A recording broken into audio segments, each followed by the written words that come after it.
Alors bonjour à tous. Aujourd'hui, je suis très heureux de démarrer avec vous la lecture du livre des psaumes.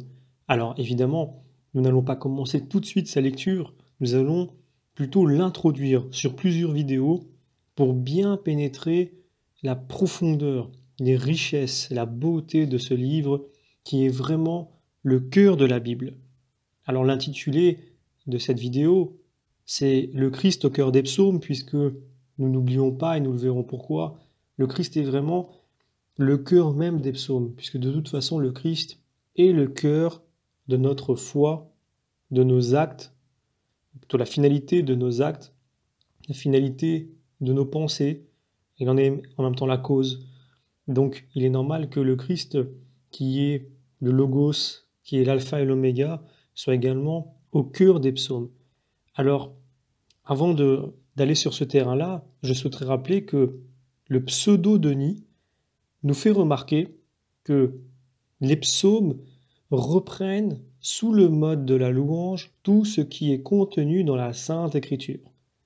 En effet, il a bien raison de dire cela.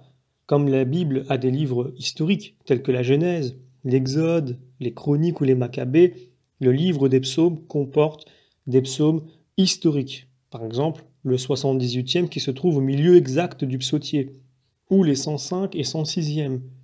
Nous avons aussi des livres prophétiques qui correspondent tant les psaumes messianiques, 2, 72, 89, 110, etc., que les psaumes du règne, si proches du second Isaïe, ou des psaumes qui relativisent les actes du culte par rapport au sacrifice du cœur, psaume 50 par exemple.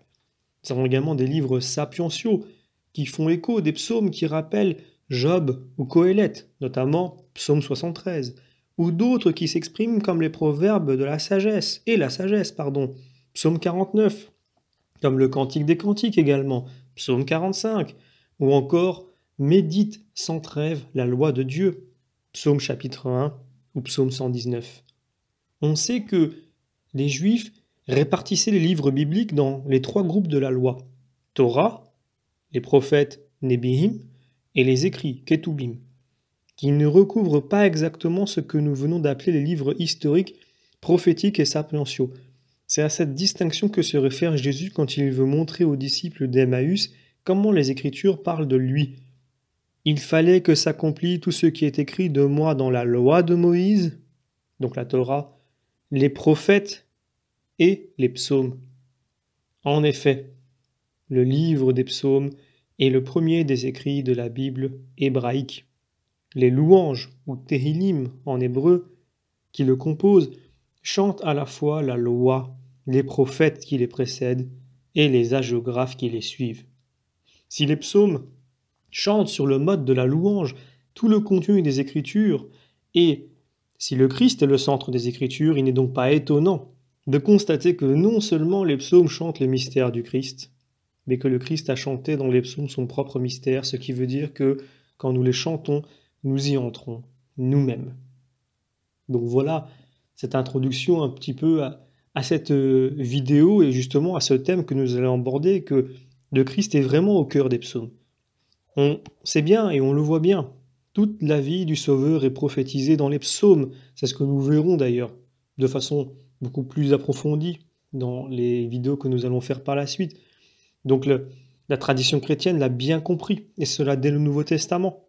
On le voit notamment dans la lettre aux Hébreux. Par exemple, on peut lire ceci à propos de la naissance de Jésus.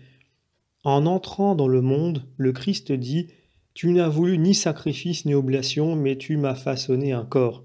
Tu n'as agréé ni holocauste, ni sacrifice pour les péchés. Alors j'ai dit « Voici, je viens, car c'est de moi qu'il est question dans le rouleau de livres, pour faire, ô Dieu, ta volonté. » Donc c'est Hébreux chapitre 10, versets 5 à 7, qui cite le psaume 40, versets 7 à 9.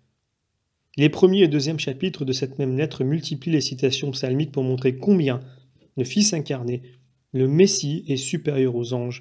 Le cœur de cette longue homélie sacerdotale est un commentaire de ce verset du psaume 110, « Tu es prêtre pour l'éternité selon l'ordre de Melchisédek. » Alors, ayant offert le sacrifice unique, le Christ s'est assis à la droite de Dieu.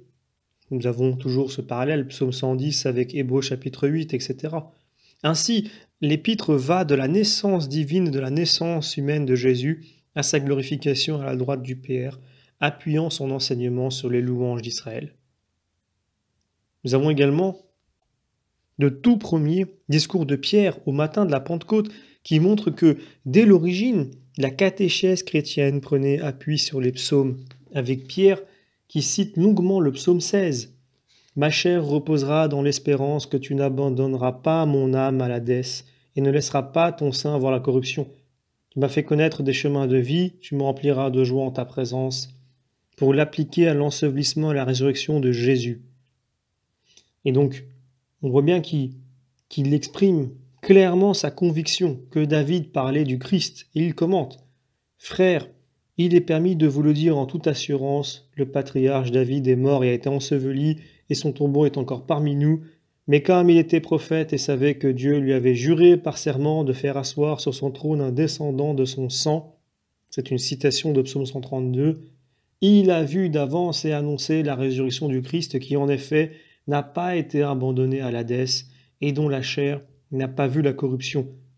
Dieu l'a ressuscité ce Jésus, nous en sommes tous témoins, et maintenant, exalté par la droite de Dieu, donc allusion au psaume pascal, 118 versets 15 à 16, il a reçu le Père, l'Esprit Saint, objet de la promesse, et l'a répandu.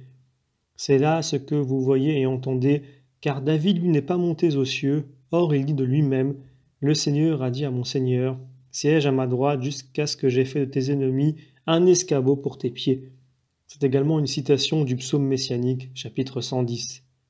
Que toute la maison d'Israël le sache donc avec certitude, Dieu l'a fait Seigneur et Christ, ce Jésus que vous avez crucifié. Actes chapitre 2, versets 29 à 36. Et oui, pas moins de 4 psaumes sont cités par saint Pierre en cette première catéchèse qui provoque les premières conversions. Donc c'est Actes chapitre 2. Donc nous voyons aussi que l'Esprit Saint fait ce que Jésus avait promis aux siens à la dernière scène. Le Paraclet, l'Esprit Saint que le Père enverra en mon nom, lui vous enseignera tout et vous rappellera tout ce que je vous ai dit. En effet, Jésus lui-même cite en se les appliquant 2 des psaumes messianiques invoqués par Pierre. À l'occasion de la parabole des vignerons homicides, lesquels finissent par tuer le Fils, Jésus tire argument du psaume 118 pour en tirer la leçon. « N'avez-vous jamais lu dans les Écritures la pierre qu'avaient rejetée les bâtisseurs, c'est elle qui est devenue pierre de fait. C'est là l'œuvre du Seigneur et elle est admirable à nos yeux. Aussi, je vous le dis, le royaume de Dieu vous sera retiré pour être confié à un peuple qui lui fera produire ses fruits. » Matthieu, chapitre 21, versets 42 à 44. Le jour des rameaux, la foule avait spontanément chanté ce même psaume en l'appliquant à Jésus. « Hosanna au fils de David, béni soit celui qui vient au nom du Seigneur, Hosanna au plus haut des cieux. » Donc c'est Matthieu 21, chapitre 9 et psaume 118, 25-26. De la même façon, Jésus s'applique le psaume 110 quand il demande aux pharisiens de lui dire « De qui le Christ est le Fils ?» Ils répondent « De David. » « Comment donc, ajoute-t-il, David, parlant sous l'inspiration divine, l'appelle-t-il Seigneur quand il dit « Le Seigneur a dit à mon Seigneur, siège à ma droite jusqu'à ce que j'aie mis tes ennemis dessous tes pieds. » Si donc David l'appelle Seigneur, comment est-il son fils? Donc le parallèle, c'est Matthieu 22, 43-45 et Psaume 110, 1. Donc, nous voyons bien vraiment que le Christ est au cœur des psaumes. Et on peut encore citer le moment où les pharisiens sont furieux de voir la foule chanter Hosanna à Jésus. Celui-ci leur répond en citant le psaume chapitre 8. « N'avez-vous jamais lu ce texte ? De la bouche des tout petits, des nourrissons, tu t'es ménagé une louange. » Matthieu 21, 16. On sait enfin que sur la croix, Jésus entonne le psaume 22, prophétie de sa passion, mais aussi de sa victoire royale à portée universelle. En mourant, il cite le psaume 31, 6. « Père, en tes mains, je remets mon esprit. » Tout cela montre assez le lien qui existe entre le mystère du Christ et les psaumes, lien explicité par les évangiles eux-mêmes et par tout le Nouveau Testament. Les pères ont vraiment aimé souligner ce rapport étroit. Et donc ce sera l'objet de la vidéo suivante.